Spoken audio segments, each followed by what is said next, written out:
Ya, ahí comenzó el recording.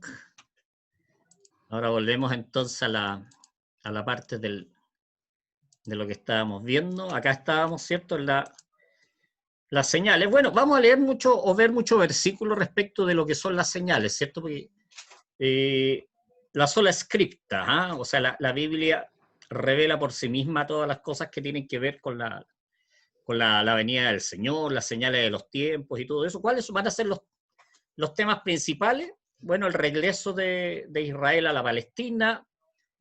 ¿Qué tiene que ver el Nuevo Testamento con la parusía? Acordémonos que la parusía es el regreso de un rey, el regreso en este caso de Cristo. Se le llama parusía, como concepto teológico. Caída de Jerusalén, ¿cierto? Hasta el cumplimiento del tiempo de los gentiles, guerras, rumores de guerra, falsos mesías y profetas, ¿cierto? Todo lo que tiene que ver con los temas naturales, el carácter de los hombres, el aumento de la ciencia, los viajes, ¿cierto? La persecución de la iglesia, la predicación universal de lo que es el evangelio, que es una señal pero potente y clara, ¿cierto? Del fin, y también el vistazo a algunos juicios del Apocalipsis, que no van a ser el tema de la conversación de hoy día, pero sí nombrarlo, y en algún momento también le podemos echar una miradita un poquito más profunda. Bueno, ¿qué es lo que sostiene el Nuevo Testamento? Que es absolutamente inminente lo que es la venida de Cristo. O sea, cuando la Biblia habla de la segunda venida de Cristo, no está hablando como algo que podría ser, por algo que no se sabe más o menos cuándo, sino que es algo absolutamente inminente y que la Iglesia tiene que estar muy atento a eso. Eso lo podemos ver en algunos versículos, no los voy a leer todos. Dice en Mateo, dice, de cierto os digo, que hay algunos de los que están aquí que no gustarán la muerte hasta que hayan visto al Hijo del Hombre viniendo en su reino. Por lo tanto, la Biblia, uno de cada 25 versículos en el Nuevo Testamento, repito, uno de cada 25 versículos en el Nuevo Testamento se refiere a la segunda venida de Cristo. O sea, uno de cada 25 es bastante, ¿cierto? Bueno, ahí ustedes pueden ver algunos versículos más que están hablando de la inminencia del regreso de nuestro Señor. Este sí que lo voy a leer completo en la parte de Apocalipsis que el Señor dice, hablando, dice, he aquí vengo pronto. Y sale con exclamación, ¿cierto? Vengo pronto. Estén atentos, dice. Bienaventurado el que guarda las palabras de la profecía de este libro, está hablando del libro del Apocalipsis. Y me dijo, no sellen las palabras de la profecía de este libro porque el tiempo está cerca. He aquí yo vengo pronto y mi galardón conmigo. O sea, una cosa es su venida, pero además es el premio, ¿cierto? Para recompensar a cada uno según su obra. El que da testimonio de estas cosas dice, ciertamente vengo en breve, inminencia.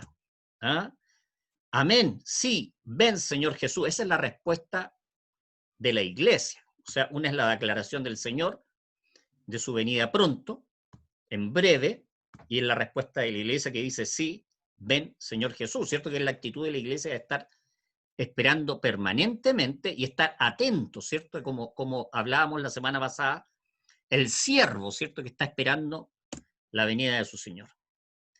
Dice, esta inminencia temporal, sin embargo, está condicionada por la creencia de que antes, ¿cierto? Se deben producir hechos, acontecimientos. Un ejemplo, acá en Mateo dice, y será predicado este evangelio del reino en todo el mundo, para testimonio a las naciones. Acordémonos que los juicios que vienen son juicios a las naciones.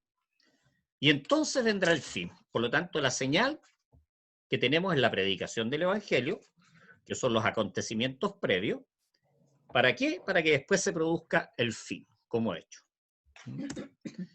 Acá en Segunda de Tesalonicenses vamos a ver lo que está remarcado un poquitito con naranjo. Dice, el día del Señor está cerca, nadie os engañe en ninguna manera. Y seguimos viendo señales. Dice, porque no vendrá sin que antes venga la apostasía y se manifieste el hombre de pecado, el hijo de perdición. Por lo tanto, en el contexto de lo que está hablando en Segunda de Tesalonicenses, que es la segunda venida de nuestro Señor, aquí Pablo habla de dos señales claras también. Una, que es la apostasía, y la otra es la manifestación del anticristo, el hijo de perdición. El hombre de pecado. ¿Se acuerdan? Alguien preguntó si podía ser mujer. Aquí está hablando del hombre de pecado. Dice, bueno, especialmente dice por la clara enseñanza de que la fecha del fin no puede ser conocida. Eso ya lo tenemos más que claro. Las fechas no las sabemos. Si hay alguien que por favor saque el micrófono. En Mateo 24:36 dice, pero del día y la hora nadie sabe, ni aun los ángeles del cielo, solo mi Padre. ¿Se fijan? O sea, podemos conocer acontecimientos, hechos, señales, pero el día y la hora no. Por lo tanto, nuestra preocupación no puede ser el día ni la hora, sino que nuestra preocupación tienen que ser las señales, por decirlo de alguna forma. Por lo tanto, todo cálculo queda absolutamente eliminado. Así han nacido sectas, así han nacido hombres que han declarado en tal fecha viene el Señor y finalmente se han equivocado. ¿No? Dice, la inminencia no tiene que ver con fechas, sino con el cumplimiento de promesas. No fechas, promesas. Lo que tiene que suceder. Dice, el ya promete, garantiza y exige el todavía no. Eso quiere decir, lo que ya se cumplió, en el fondo es la declaración de lo que se tiene que cumplir. Están completamente entrelazados y completamente tomados de la mano. Lo que ejerce también una presión del pasado respecto del cumplimiento futuro. O sea, si el pasado se cumplió tal cual fue predicho, ¿qué quiere decir eso? Es la garantía de lo que viene también se va a cumplir de acuerdo a las promesas. Nosotros tenemos esa garantía absoluta del ya respecto del todavía no. Veamos un poquitito las señales de los tiempos para que vayamos definiendo. ¿Qué es lo que es una señal? Me fui a Wikipedia. Ustedes pueden buscar en cualquier parte. Dicen que es un símbolo, un gesto. Otra forma que informa o avisa de algo. Tenemos el ejemplo de Gedeón, ¿cierto? Que Dios le habla a Gedeón, le dice que forme un ejército, le dice un montón, y Gedeón le pide una señal y le dice, Señor, que llueva en toda la tierra, pero en este vellón, él pone un vellón afuera, digamos al aire libre, pero que este no se moje. Se levantó el otro día Gedeón y estaba todo mojado, menos el vellón. No convencido le dice, Señor, al revés, o sea que toda la tierra esté completamente seca y este vellón esté completamente mojado. Se levanta el otro día Gedeón y exactamente se cumple eso, o sea que el vellón contenía todo el agua. Eso es una señal para poder entenderlo de alguna forma. Dice, sustituye a la palabra escrita o al lenguaje, o sea, no es algo escrito de lo que viene, sino que son las formas en las cuales van a venir. Dice, prueba de algo que se promete cumplir. Es una prueba. O sea, ustedes van a ver que va a pasar esto y esto va en el fondo a permitir que esto otro se cumpla o que pase esto otro. No habrá fecha, pero sí señales. Veamos un ejemplo. En Mateo dice, pero el día y la hora nadie lo sabe, ni aun los ángeles de los cielos, sino solo mi Padre. Después dice, velad, pues porque no sabéis a qué hora ha de venir vuestro Señor. Ahí tenemos un par de ejemplos. ¿Cuándo parte todo esto?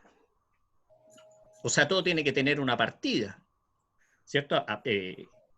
Por ejemplo, ¿en qué momento nosotros podemos saber de que ya partieron las señales? Y lo primero y lo más fuerte que aparece en la Biblia es que Israel nuevamente se constituye nación. Israel en 3 o 4 veces salió de su patria en primer lugar cuando se fueron a Egipto, después cuando fueron ya arrebatados o sacados de la tierra por los babilonios, por los asirios primeramente, a una parte de Israel, a los asirios, a la parte norte de Israel, y después a lo que quedaba se lo llevaron los babilónicos, y estuvieron 70 años en el exilio. Y después estuvieron prácticamente 1900 años, eso quiere decir después de que sacrifican a Jesucristo, no lo reconocen, ¿cierto? Viene el juicio de Dios, e Israel sale, ¿cierto? Como nación, sale de su territorio, están por 1900 años aproximadamente fuera. Pero ¿qué es lo que decían los antiguos profetas? Que una de las señales de la venida del Mesías y la instauración del reino de Dios, sería en primer lugar que Israel volvería, volvería a ser nación. Veamos acá lo que dicen en Isaías 49, dice que restaures, voy a ir leyendo algunos pasajes, dice que restaures el remanente de Israel. Eso quiere decir, está hablando de una restauración. Dice que lo da de luz a las naciones, dice, para que seáis mi salvación hasta lo postrero de la tierra. ¿Se fijan? Algo que se está cumpliendo en este tiempo. Por lo tanto, ¿qué es lo que marca las señales para lo que es la segunda venida de Cristo, del fin y todo eso? La vuelta de Israel a su tierra. Esto marca el comienzo del fin. Es uno de los elementos y es una de las profecías más fuertes que están en los profetas. Ustedes pueden, por ejemplo, ver los grandes profetas o los profetas mayores, los profetas menores, y constantemente ellos se están refiriendo a la restauración del reino mesiánico, del reino de Israel. Bueno, Israel se consolida como nación. ¿Esto cuándo ocurre? En 1948. La ONU, de un día para otro, hacen una reunión, ¿cierto? Y declaran que Israel es nación. También declarando la nación de Palestina. Ojo, no fue solamente Israel como nación, lo que pasa es que Israel sí lo consolidó, pero Palestina nunca lo consolidó. En el año 48 entonces se forma el Estado de Israel. Aproximadamente del año 135 a 1948, Israel no fue nación.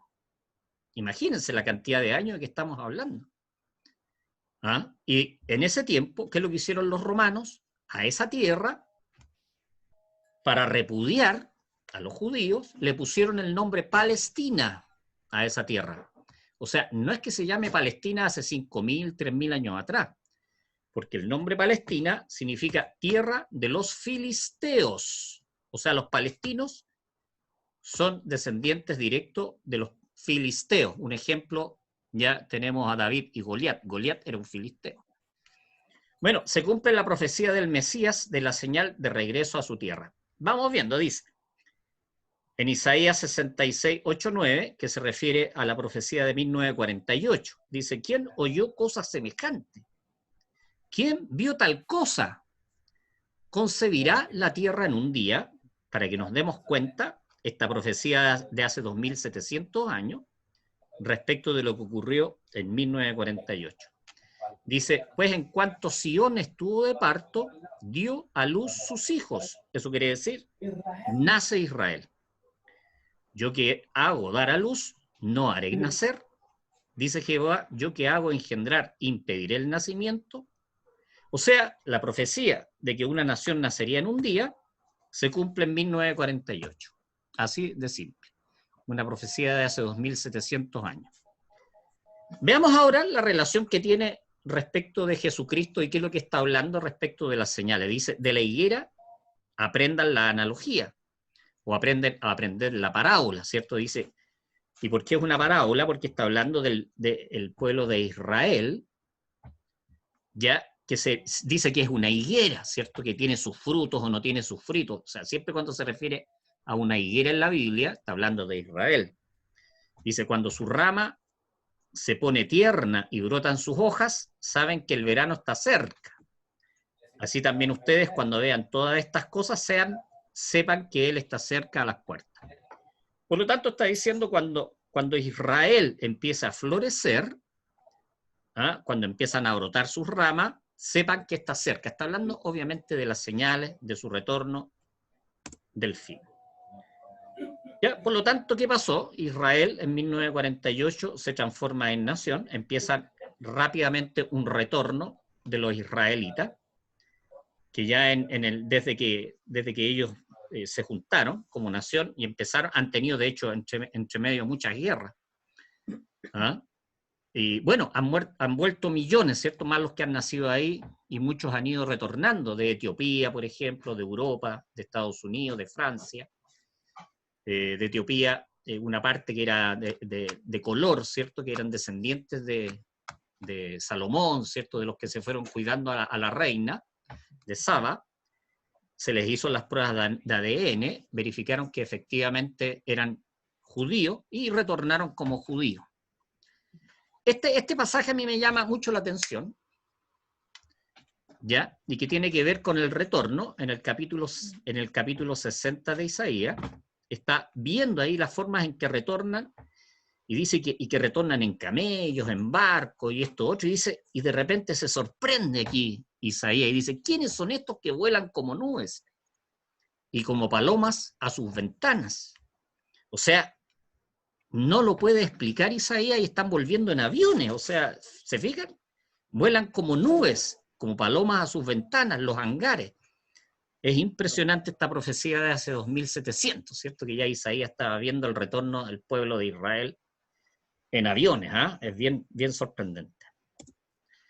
Vamos viendo, ahora nos vamos a meter en muchas de las señales. Obviamente, acá no están contenidas todas las de la Biblia, pero yo creo que sí es una gran parte. Y estando él sentado en el de los Olivos, ¿cierto? Él había pasado por el templo y había dicho que el templo iba a ser destruido, ¿ya? Y que en 3 días lo iba a restituir, rehacer. Bueno, estaba hablando del templo de él, de su cuerpo, ¿cierto? Dice, dinos, ¿cuándo serán estas cosas? ¿Qué señal habrá de tu venida? Pero si él estaba ahí, pues, o sea, ellos ya sabían que el Señor se iba a ir para volver. Por eso le habla, ¿qué señal habrá de tu venida? Y del fin del siglo, del fin de las cosas, del fin del tiempo. ¿Mm? Y aquí empieza el Señor, ¿cierto? Y vamos a ir revisando algunos ejemplos, ¿cierto? Primero que todo, él dice que vendrán muchos en mi nombre. Muchos falsos Cristos, muchos falsos Mesías. Y dice que a muchos engañarán. Y eso es lo más sorprendente de todo. O sea, el Señor, habiendo dado las circunstancias y todo eso, mucha gente igual va a ser engañada. Y lo peor de todo, que mucha gente de iglesia. ¿Por qué?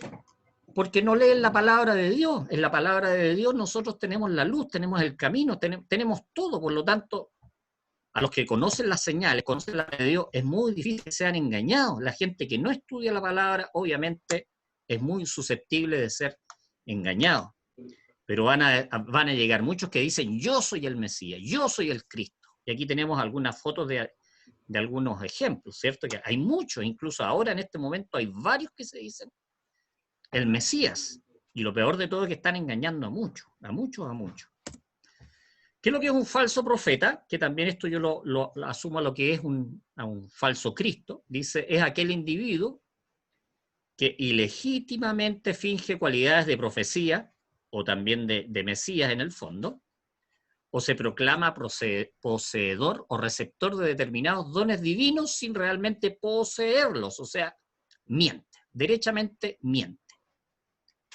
Lo hace a conciencia o inconscientemente, o a lo mejor cree la mentira que está diciendo, pero es una mentira. Por lo tanto, a nosotros, ¿qué nos corresponde? Juzgar si es verdad lo que está diciendo o no es cierto. Aquí tenemos un ejemplo, este murió hace pocos años, José Luis Miranda. Este hombre se decía Jesucristo hombre, se decía ¿cómo se llama? Apóstol, en un momento se decía anticristo, se tatuó el 666 en uno de sus brazos, un hombre tremendo, ¿ya? Que engañó a más de 100.000 personas que lo seguían en un momento dado. Bueno, la cosa es que a este hombre le vino una enfermedad muy grave y él profetizó que iba a resucitar. ¿Cuánto llevaremos? ¿3 años? ¿4 años? Bueno, todavía no resucita. Una cosa clara que no puede hacer Satanás es dar vida. No puede resucitar a alguien. Eso hay que tenerlo claro. Sí puede hacer señales de otro tipo. Eso lo vemos, ¿cierto?, en Egipto, ¿cierto? Cuando Moisés estaba con los sátrapas, ya los magos de Egipto, y hacían todas las señales y repetían ya un montón de cosas. Pero una cosa que no puede hacer Satanás, hay que tenerlo claro, es dar vida. Por lo tanto, este hombre no pudo resucitar. No pudo demostrar que verdaderamente era Jesucristo hombre. Cuidado, porque el engaño a veces es muy sutil y es muy fuerte. Por eso hay que conocer bien la palabra de Dios. ¿Qué más dice la Biblia? Guerras, rumores de guerra. Bueno, en este momento tenemos guerras que están en curso. Tenemos todavía la guerra de Siria, a pesar que ha decantado bastante. Tenemos la guerra de Libia, los rumores de guerra, ¿cierto? En este momento tenemos rumores de guerra entre las dos Coreas, por ejemplo. Venezuela, que siempre está en constante problema con Colombia.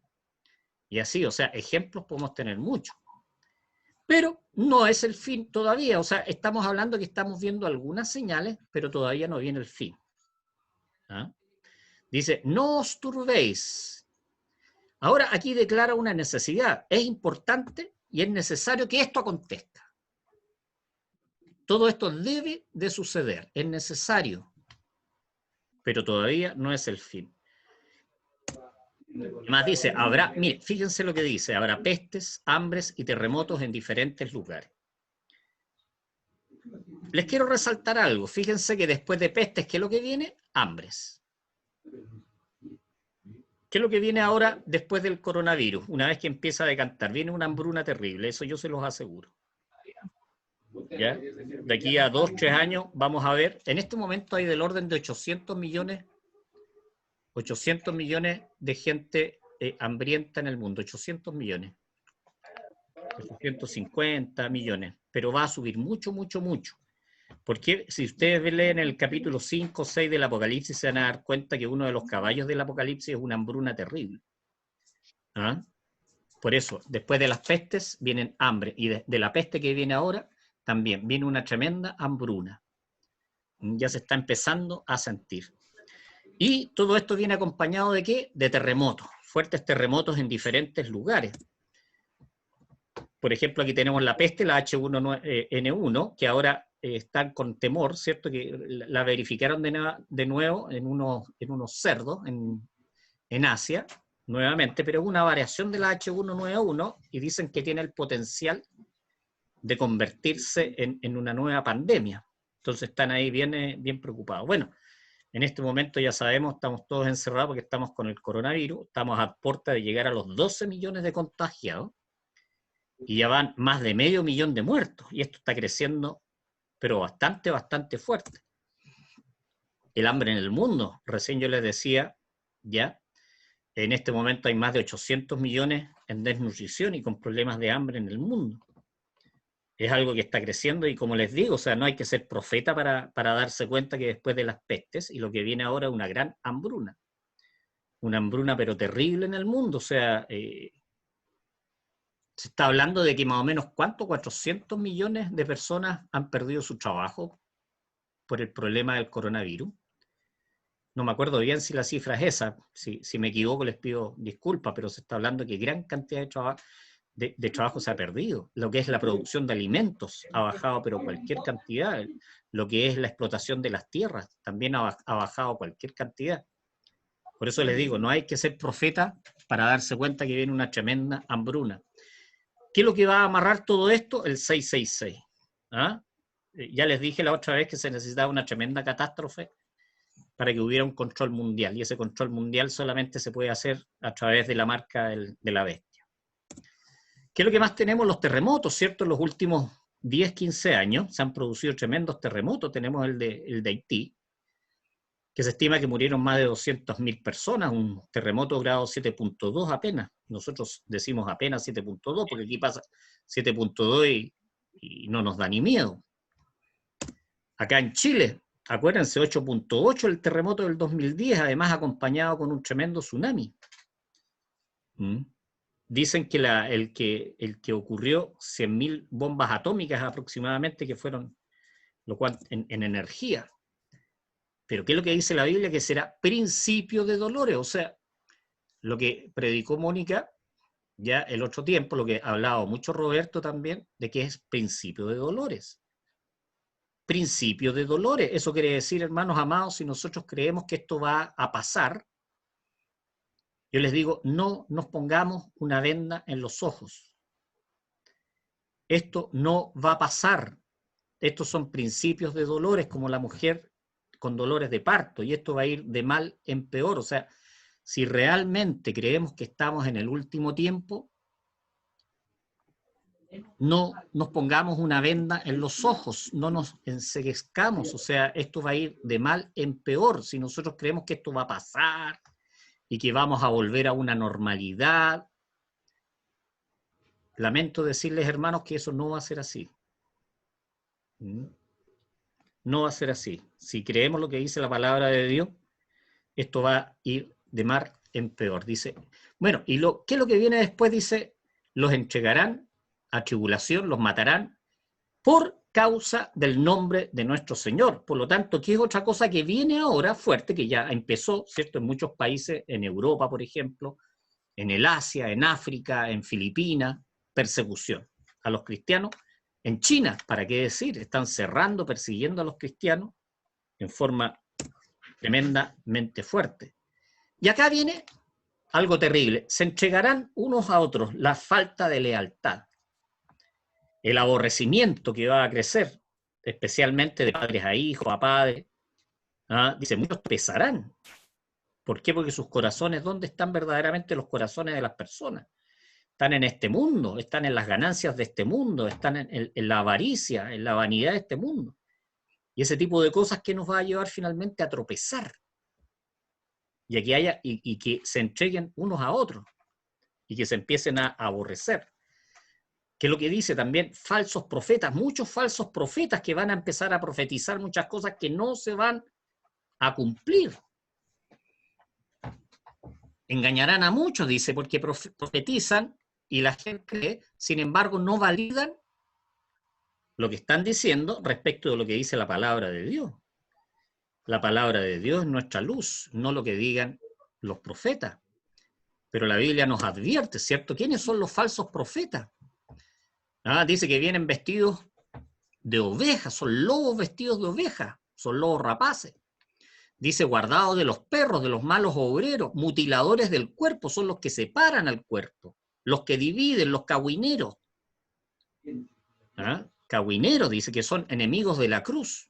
¿Cuál es el fin de ellos? La perdición. Ese es el fin de todos estos. ¿Qué más dice? Y por haberse multiplicado la maldad, el amor de muchos se enfriará. Más el que persevere hasta el fin será salvo. ¿Perseverar hasta el fin en qué? En el amor. La perseverancia debe ser en el amor. ¿Y hasta cuándo? ¿Nosotros tenemos un periodo de tiempo de perseveración? No, o de perseverancia, disculpe. Sino que hasta el fin, hasta el último día, hasta nuestro último aliento debe ser la perseverancia. Pero fíjense, el efecto de la multiplicación de la maldad es el enfriamiento del amor, ¿cierto? Vemos las noticias a diario, vemos lo que está pasando, vemos los asaltos, vemos esto, lo otro, el tema de la droga, de los asesinatos, vemos tanta cosa, y el producto de que nos llenamos de eso es el enfriamiento de nuestro amor.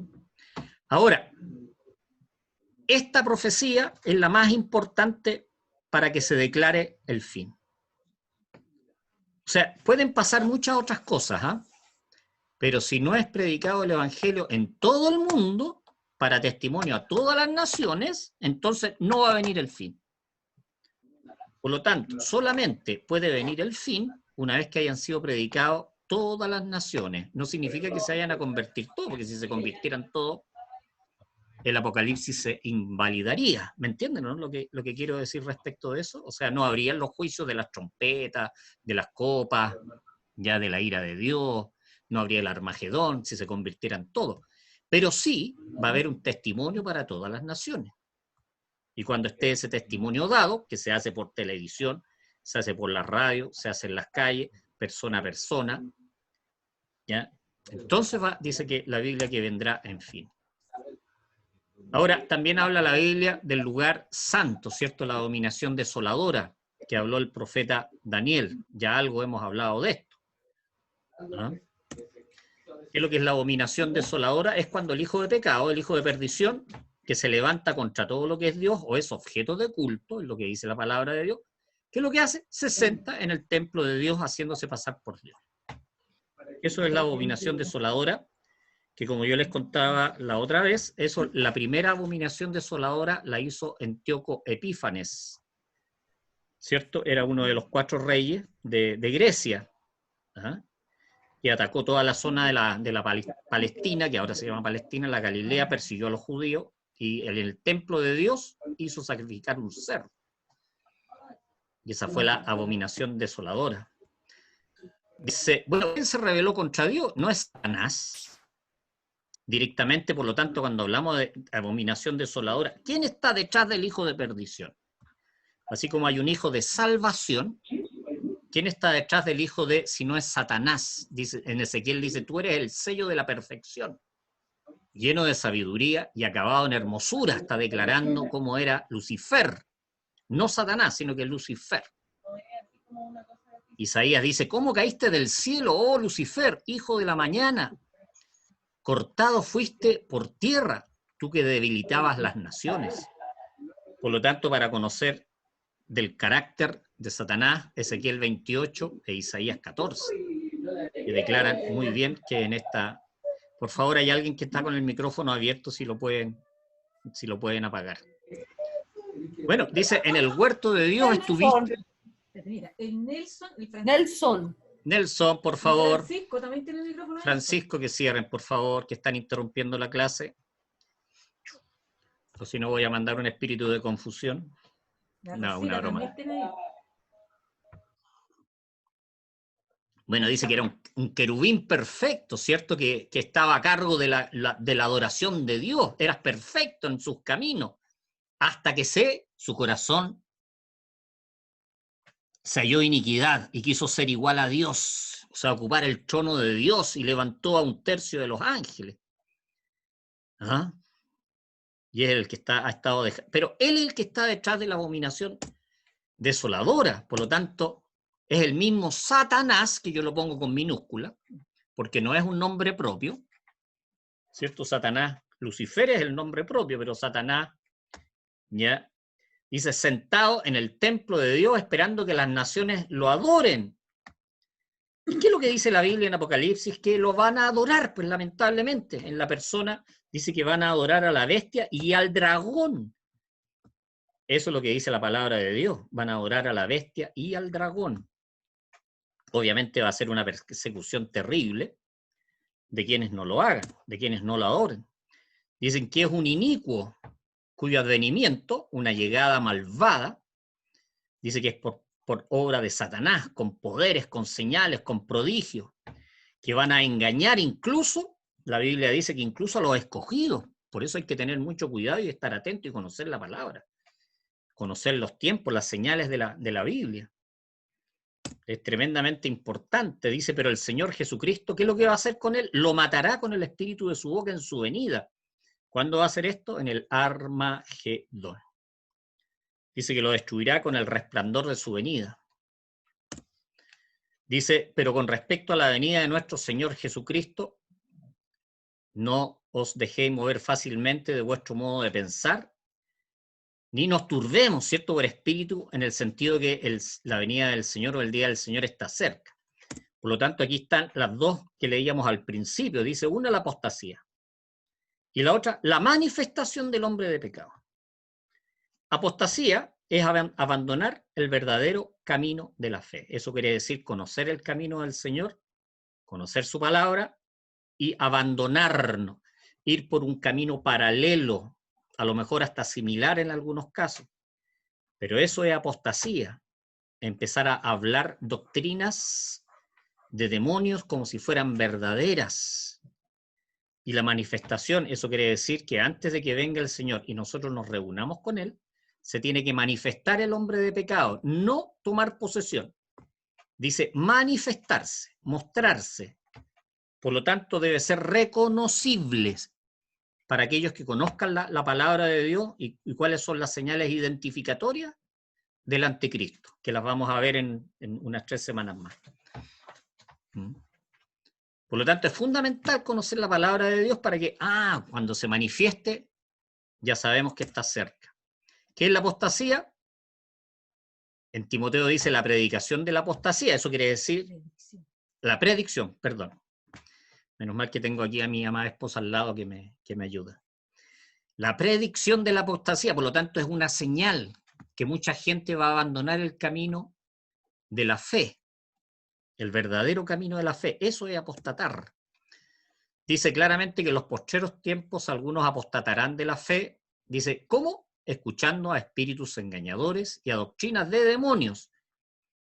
doctrinas de demonios, son cosas que reemplazan la verdad bíblica, la verdad de Dios, empiezan a creer en la New Age, empiezan a creer en la astrología, empiezan a creer en fábulas acerca de que Cristo no viene, de que es solamente algo espiritual, de que el milenio no existe, son amilenianistas, ¿se fijan?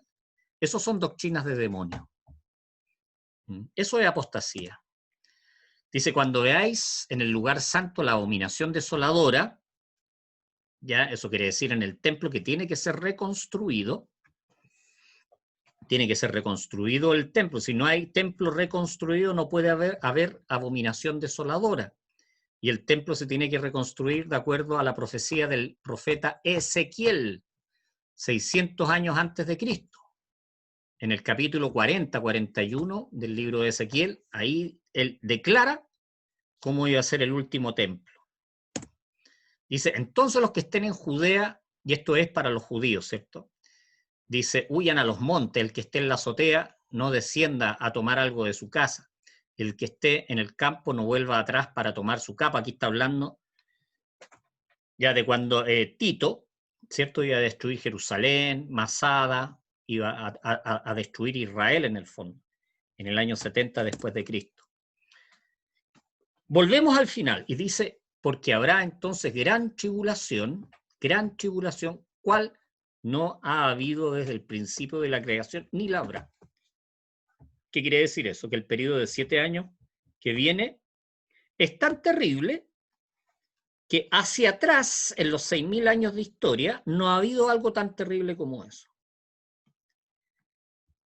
Después de estos 7 años, no va a haber nada tan terrible como esto. Eso quiere decir que este periodo de 7 años que viene es el periodo más terrible de toda la historia. Así de simple, es el periodo más terrible de toda la historia. Hacia atrás y hacia adelante, incluido el final del milenio, cuando Satanás nuevamente va a ser suelto, que va a ser otra guerra ahí, la guerra de Gog y Magog, que aparece en el libro de Apocalipsis, y ahí el Señor lo va a destruir y lo va a encadenar y lo va a echar al lago de fuego y azufre en forma definitiva.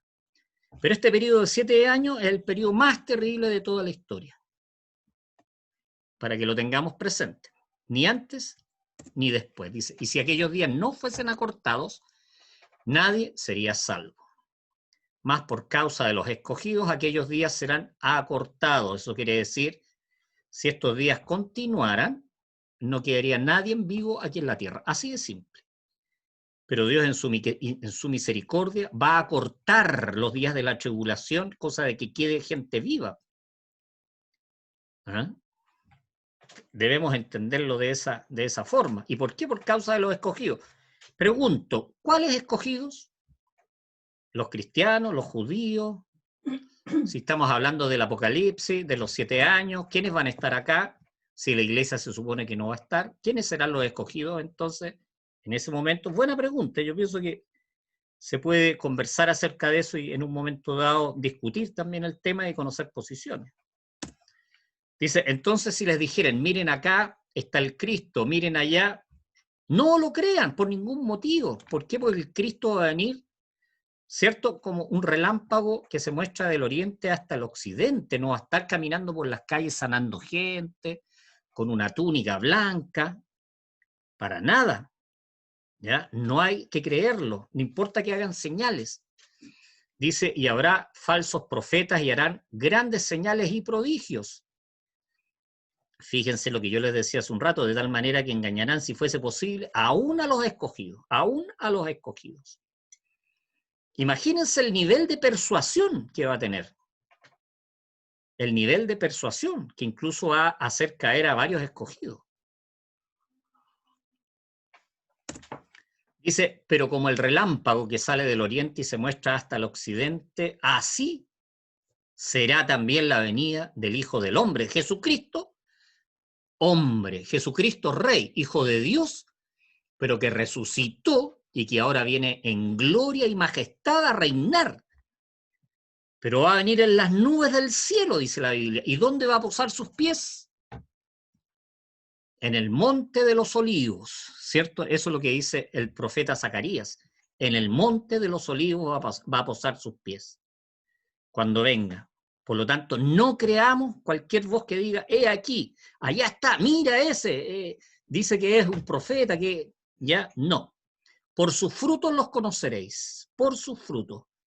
Por lo tanto, siempre tenemos que estar mirando los frutos a la luz de la palabra de Dios para poder identificar si son o no son. ¿Y cuál es el fruto? El amor. La gloria, la glorificación de Dios, no de ellos mismos. Esos son los frutos que nosotros tenemos que ver para tener cuidado. Dice, porque sabéis, vosotros sabéis, el día del Señor vendrá ¿cómo? Como ladrón en la noche. Como ladrón en la noche. Y además, la Biblia habla en Tesalonicenses capítulo 5, que nosotros no estamos en tinieblas para que nos sorprenda como ladrón en la noche, no estamos en tinieblas. Por lo tanto, si nosotros conocemos las señales, estamos permanentemente orando, esperando la venida, no nos va a pillar como ladrón en la noche, porque eso dice la palabra. Que a los que están en la luz, ¿cierto? No nos tiene por qué pillar como ladrón en la noche. ¿Cómo van a ser esos días? Como en los días de Noé, como en los días de Lot, como en los días del juicio del diluvio, como en los días de Sodoma y Gomorra, que la gente va a estar comiendo, va a estar bebiendo, se va a estar dando, o sea, van a estar llevando una vida completamente normal. Noé estuvo predicando 120 años, estuvo construyendo el arca durante 120 años junto con sus hijos. 120 años, desde el año 480 de su vida hasta el año 600, que fue el diluvio. Pero un día entró en el arca y Dios cerró la puerta del arca. Ustedes lo pueden ver en Génesis. No fue Noé ni ninguno de sus hijos el que cerró la puerta del arca. Aquí va a ser exactamente lo mismo. Va a ser Dios el que va a cerrar la puerta para que parta lo que son sus juicios. Dice, así también será la venida del Hijo del Hombre, como en esos tiempos. Nadie entendió hasta que vino el diluvio, nadie entendió hasta que cayó el fuego y azufre sobre la ciudad de Sodoma y Gomorra.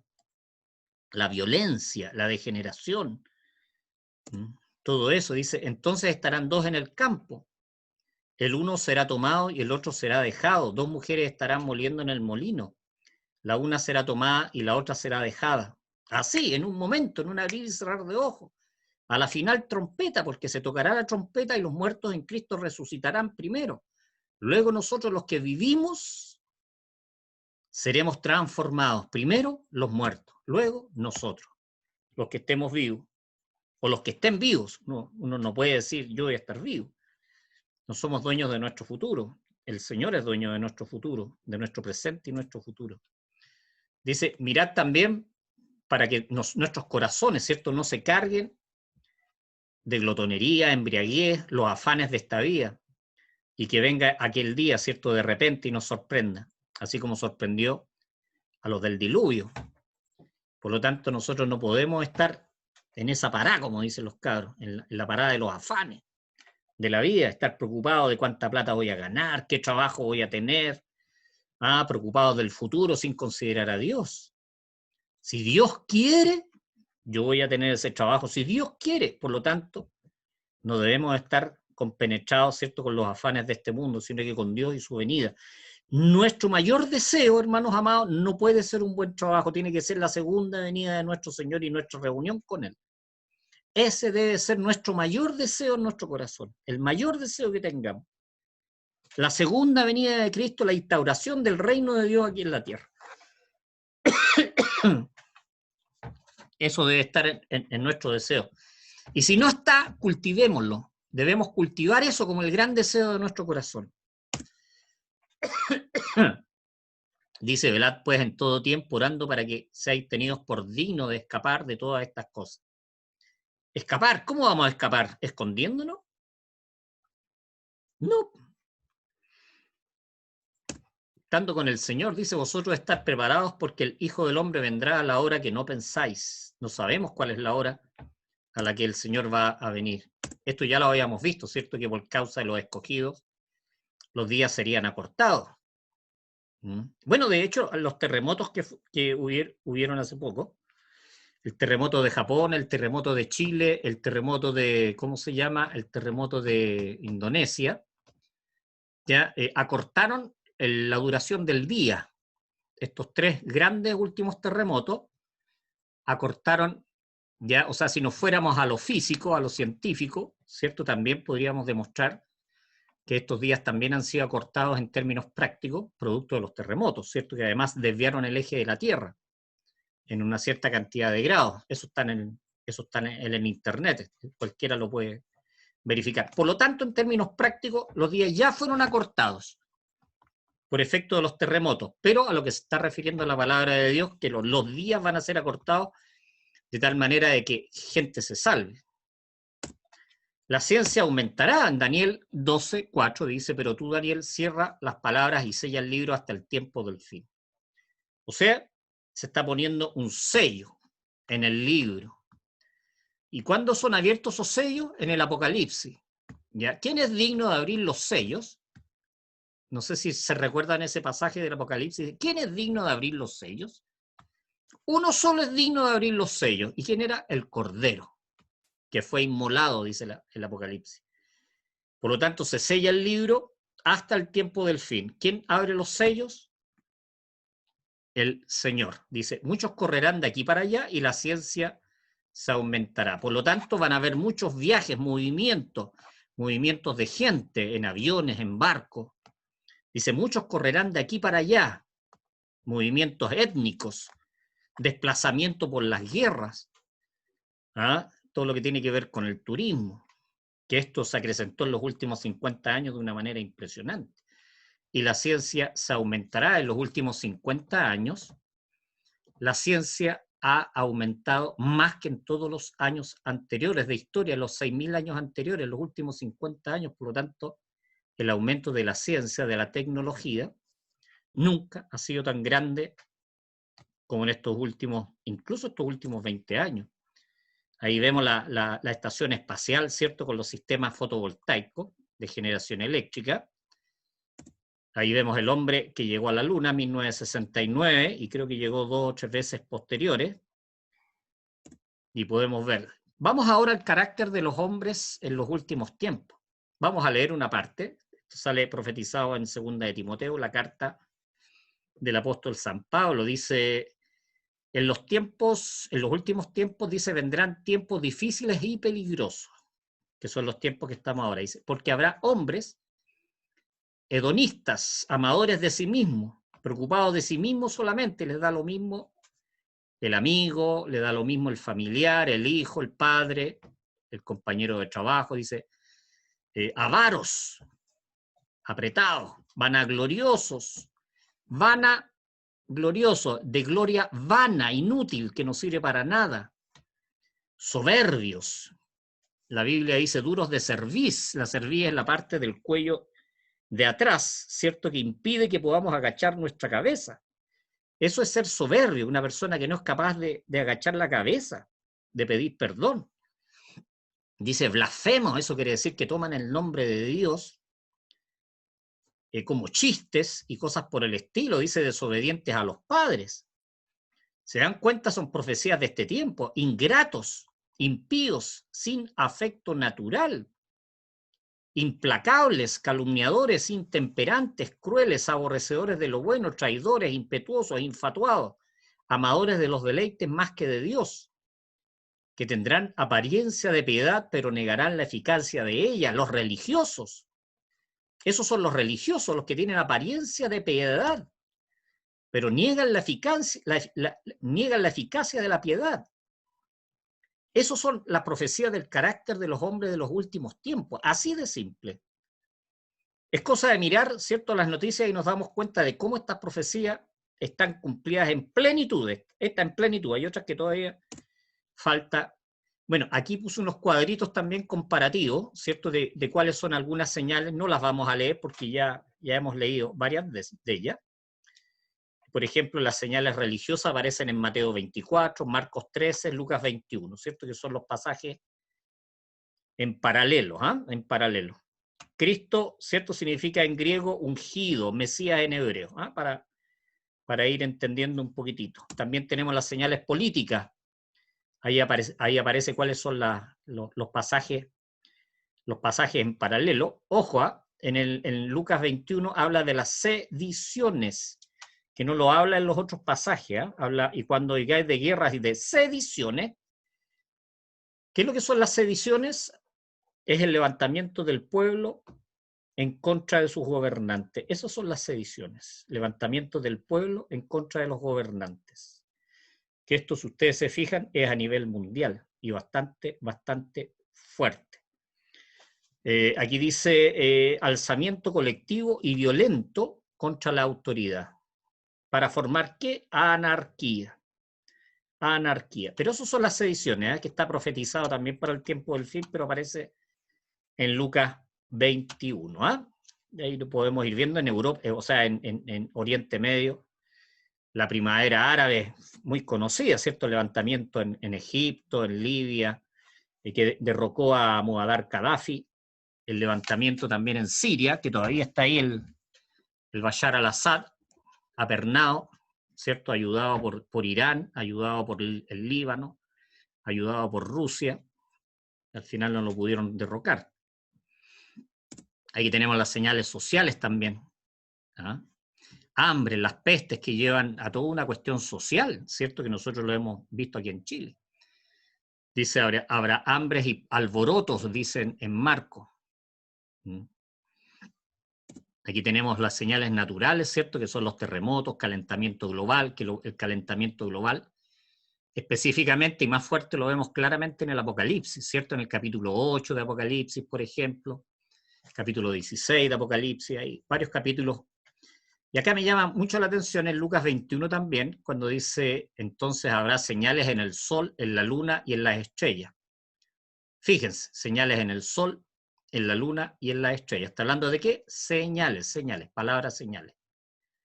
Y en la tierra, angustia de la gente. O sea, en el cielo, ¿qué van a ver? Señales en los astros. En la tierra va a haber angustia de la gente. ¿Por qué? Por el bramido del mar y de las olas. ¿De qué estamos hablando de ahí? De tsunami. Estamos hablando de huracanes, de tifones, ciclones, todo eso. ¿Cuándo se han dado los mayores? Si no son en los últimos 15 años. El corazón de la gente desfallece, dice la palabra de Dios. Bueno, señales morales, ¿para qué decirlo?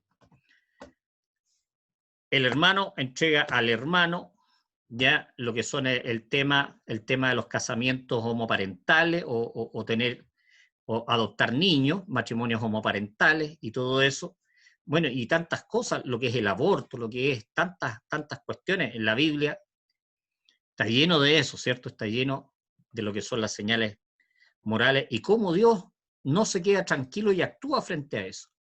Eso lo podemos ver claramente con Sodoma y Gomorra, que una de las cosas fuertes en Sodoma y Gomorra eran los extranjeros, por ejemplo, que no recibían los extranjeros y cuando llegaban, ¿cierto?, se iban en contra de ellos, les robaban. Es una de las cosas que aborrecía Dios de esas ciudades, a lo que se asociaba todo el tema de la homosexualidad, ¿ya?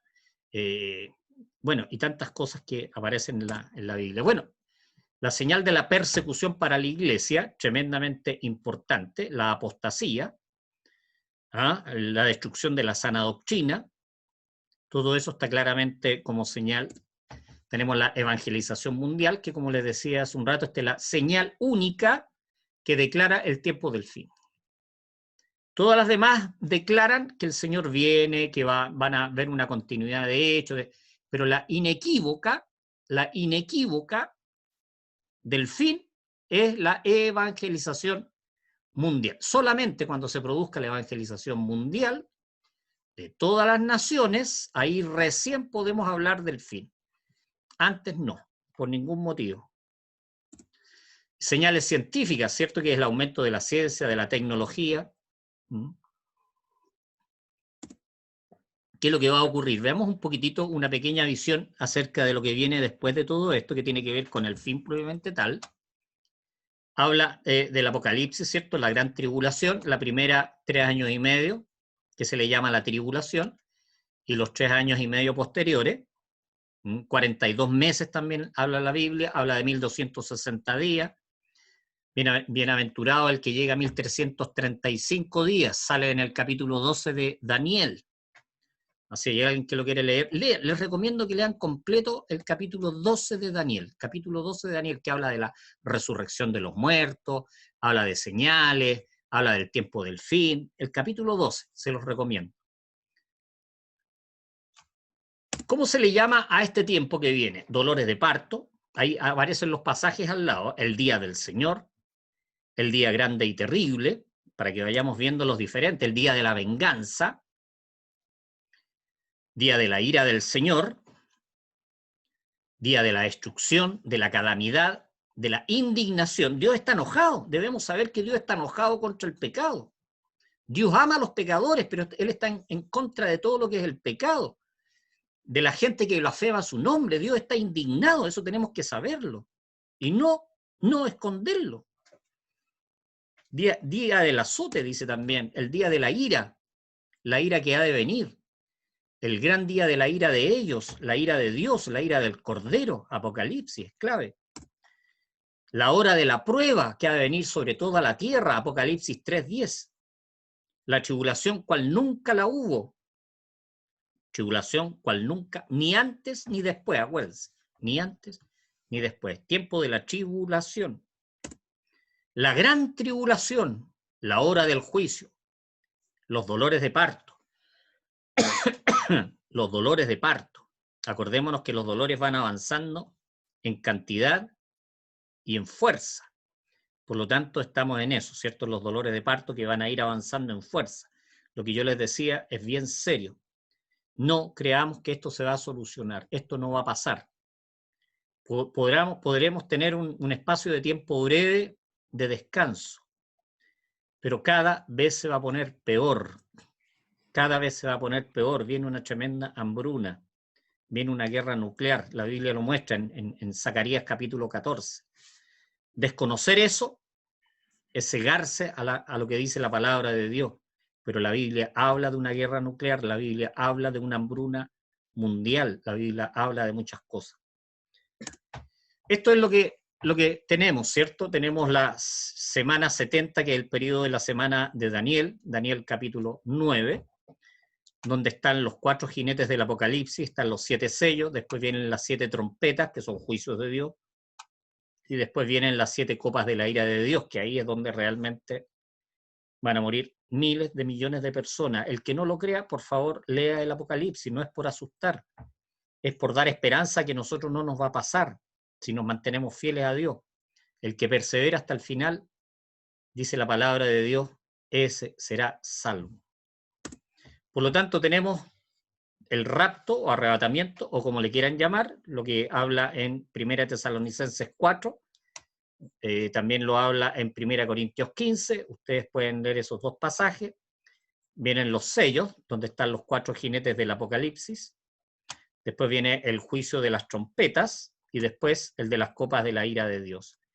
Y al final viene la manifestación gloriosa de Cristo como un relámpago que se muestra del oriente hasta el occidente.